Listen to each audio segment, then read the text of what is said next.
Siyempre, lalang tayo. Ah, lalang iba? Oo. Hihilahin tayo ng bangka. Ano na? Hihilahin tayo ng bangka. Hilahin tayo ng pagkalalo. Saan? Akala ko dyan. Yan lang. Dapat daw yung una kasi mabalik. Daw tayo na. Baka hindi tayo nabibig. Yan di ba? Papaba kami, sir? Ay, lumaba tayo, bibig! Galing yun eh. Galing yun. Ganun po, yun o. Saan? Hihilahin nga tayo. Nakahapon sa lubid. Nakahawa ka lang tayo sa lubid. Teka lang, teka lang. Teka, tanggalin ko muna ito ano ko. Ito po siya ngayon. Asa yung taklobo? Nandyan? Opo, dito po.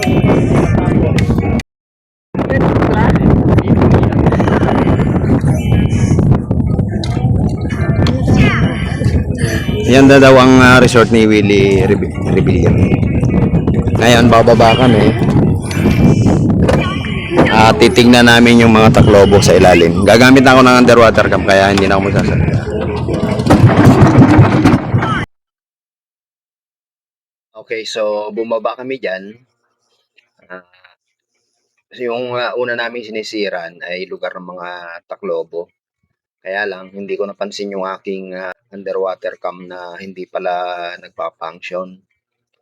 Kaya, yung kinukuhaan namin ngayon dyan, yan ang kanilang pinaka-coral garden. So, may mga coral pa rin akong nakikita. Tsaka mga sari-saring mga isda dyan. Ang taas siguro sa amin yan, mga 10 feet mula sa ibabaw. O minsan malalim kami sa 10 feet o kaya minsan naman mas mababaw sa 10 feet.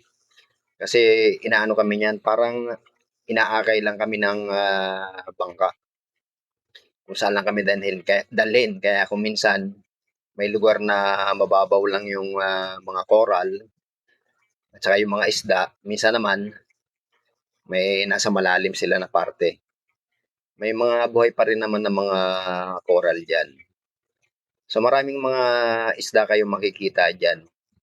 Sari-sari ang mga isdang nakita namin.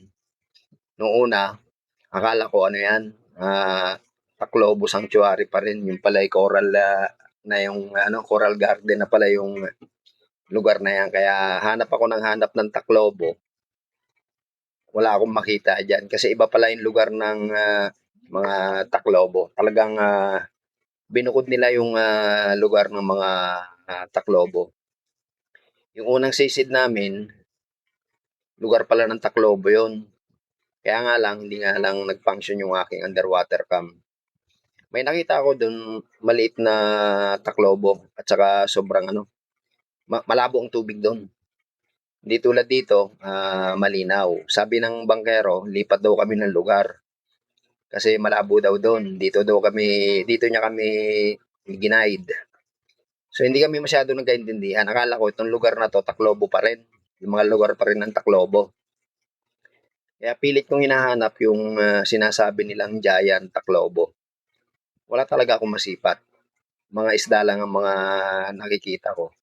Sari-saring klase ng isda yung mga nakikita ko dyan. May mga parrotfish, mga maliliit na GT.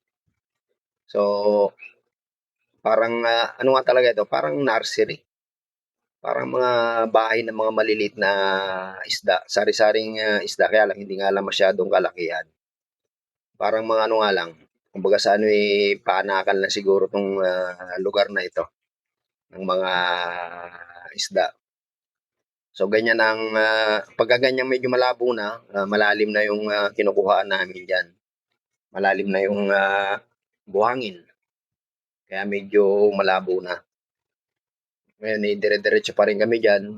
Yung bangkero na ang bahalang sa amin, magdala ko sa kanya kami dadalhin.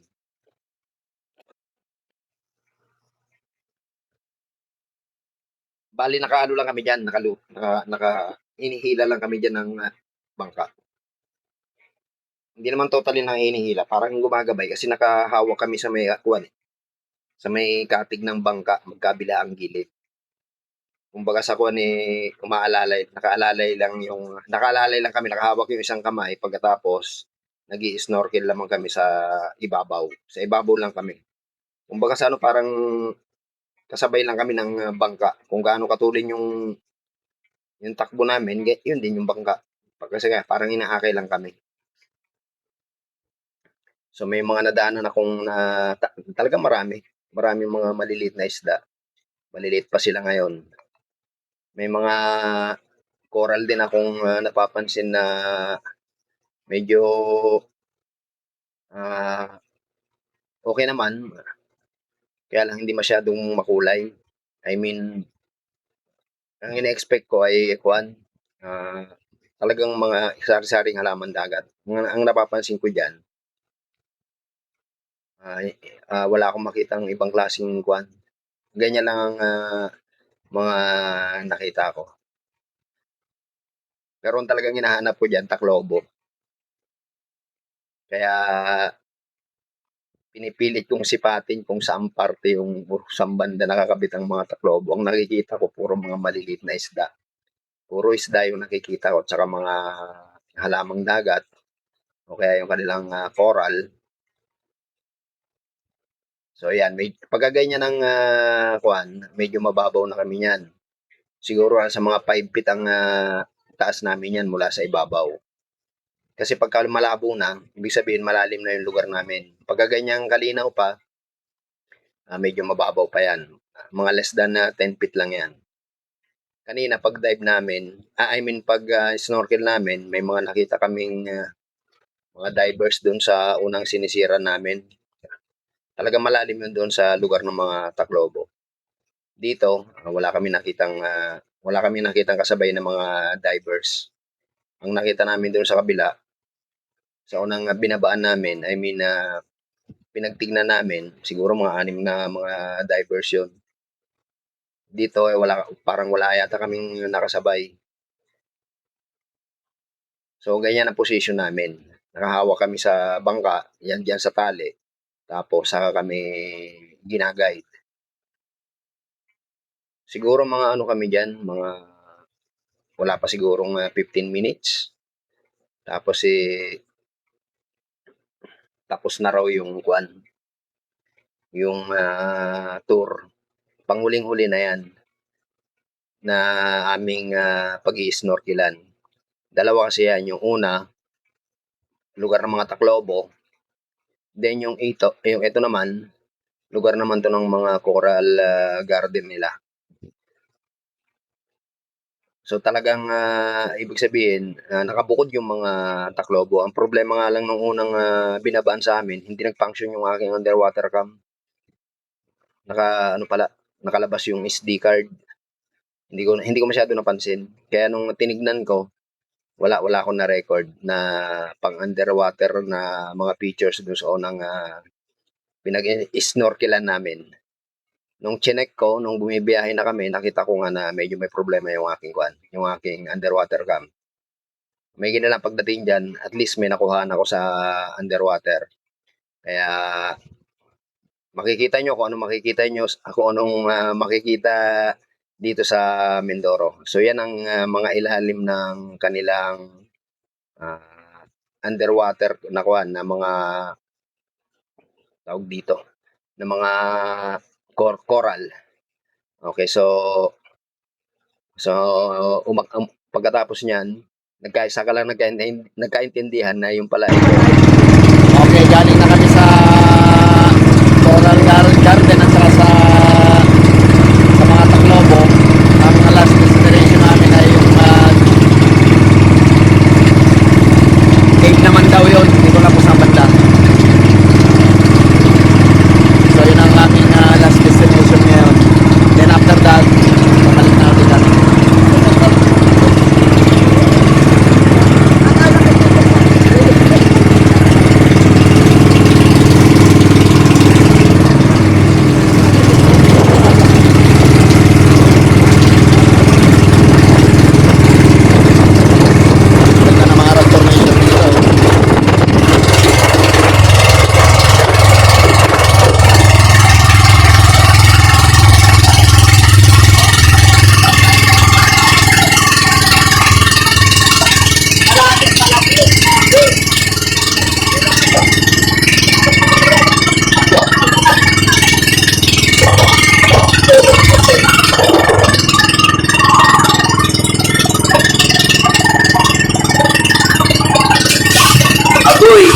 Boy.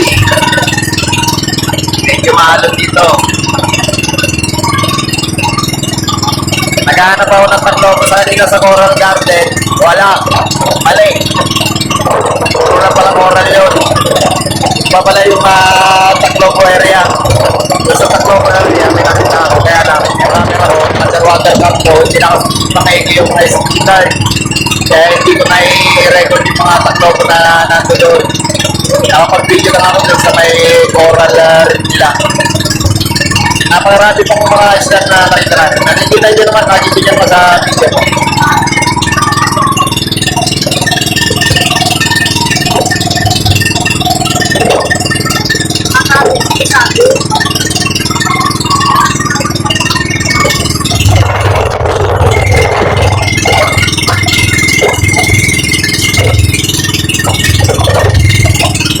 Okay, pag nandito na tayo sa cave, doon na ulit mag-tubuhan ng camera. Tinitipid ko ang battery na ito para hindi